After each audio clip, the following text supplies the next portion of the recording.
Foi. Motivation. Surpassement. Fortifiez votre intérieur avec le moment de foi. Les âmes des martyrs attendaient la justice divine, qui ne viendrait que lorsque se compléterait le nombre de ceux qui seraient encore tués avec eux. En attendant, ils devaient se tenir en repos quelque temps encore.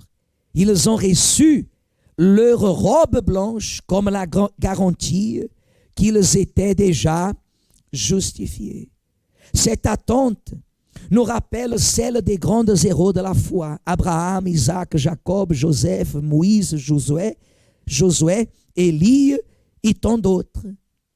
Ils ont aussi dû attendre l'accomplissement des promesses jusqu'à ce que ceux qui seraient sauvés par la foi en Jésus puissent ensemble avec eux obtenir la quoi? La promesse, car il est écrit en Hébreux 11, 39, 40, tout cela à la foi desquels il a été rendu témoignage, n'ont pas obtenu ce qui leur était promis. Dieu, lisez, ayant en vue quelque chose de meilleur pour nous, afin qu'ils ne parvinssent pas sans nous à la perfection. Et il termine en disant, nous faisons tous partie du propos de Dieu, que nous ne pouvons pas voir dans son intégralité, si ce n'est à travers les yeux de quoi?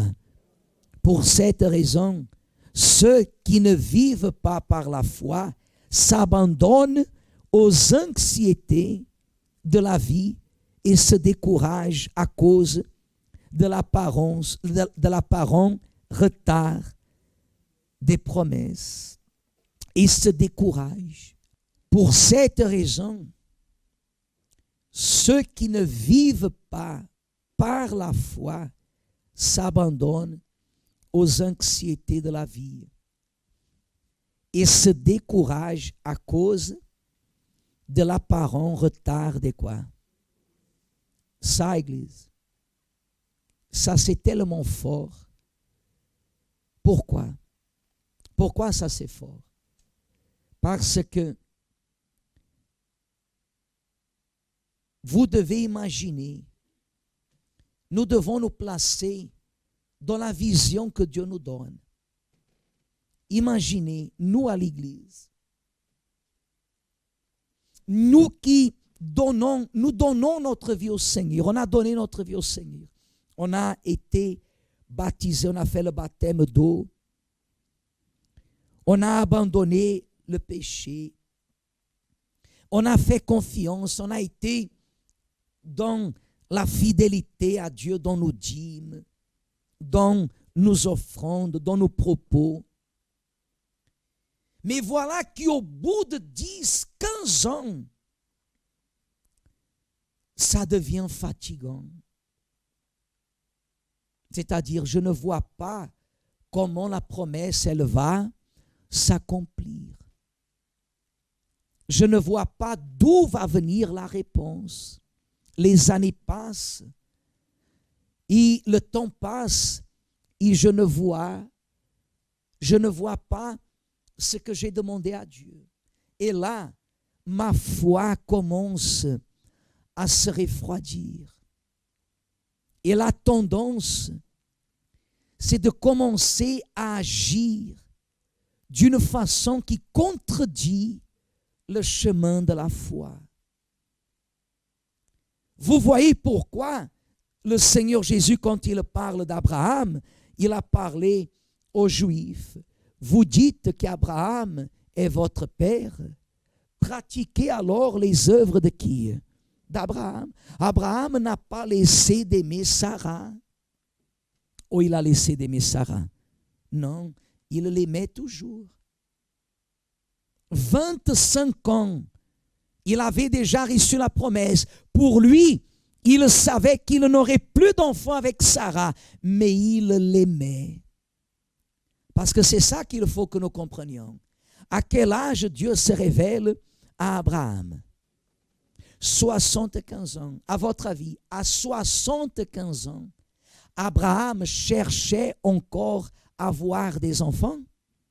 Non, la Bible dit qu'il était déjà vieux. 75 ans. Il aurait pu dire comme ça, attends, j'ai déjà dépassé la 70 ans, je vais maintenant faire un fils avec une autre femme pour que je puisse avoir de quoi? De l'héritage. Mais non, c'est là qu'il faut comprendre. C'est que Dieu est arrivé à un point où Dieu, il s'étonnait, regarde, cet homme, il aime tellement sa femme qu'il ne cherche pas une autre pour lui donner la succession, pour le succéder. Non, il allait mourir et l'histoire d'Abraham allait s'arrêter. Mais non, 75 ans, sans enfant, mais il aimait toujours, il n'a pas cherché une autre.